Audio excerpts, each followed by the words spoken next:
নিজৰ জীৱনক লৈ কেতিয়াও খং নকৰিব। কিজানি আপোনাৰ দৰে জীৱন বেলেগৰ কাৰণে সপোন হ'ব পাৰে।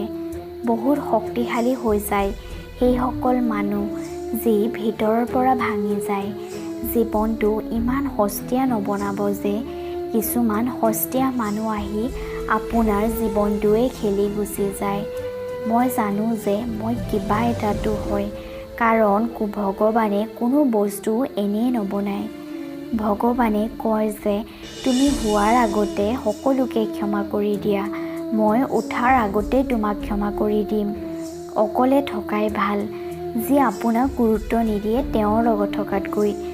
জীৱনটো এনেকুৱা এখন কিতাপ যাৰ 1000 পৃষ্ঠা এতিয়ালৈকে আপুনি পঢ়া নাই। কোনোবাই ঠিকেই লিখিছিল যে মোক সকলোৱে বহুত পচন্দ কৰে, কিন্তু যেতিয়া তেওঁলোকৰ মোৰ প্ৰয়োজন হয়, কেতিয়াও মই নিজৰ হাতৰ ৰেখাত বিশ্বাস কৰা নাই। মই জানো যে ভাগ্যত লিখাও সলনি কৰিব পাৰি।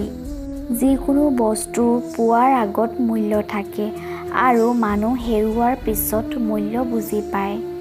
ভুল যাৰেই নহওক কিয়, কিন্তু সম্বন্ধত চকু পানী নিৰ্দোষী জনৰেই ওলায়। কোনোবাই বিশ্বাস ভাঙিলে তেওঁক ধন্যবাদ দিব। তেওঁ আমাক শিকাই থৈ গ'ল যে বিশ্বাস বহুত ভাবি চিন্তি কৰিব লাগে। যিজনৰ বিশ্বাস আছে তেওঁ 1000 বাৰ হাৰিও নাহাৰে।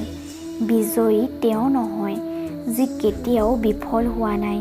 বিজয়ী তেওঁ হয় যি কেতিয়াও হাৰ নামানে।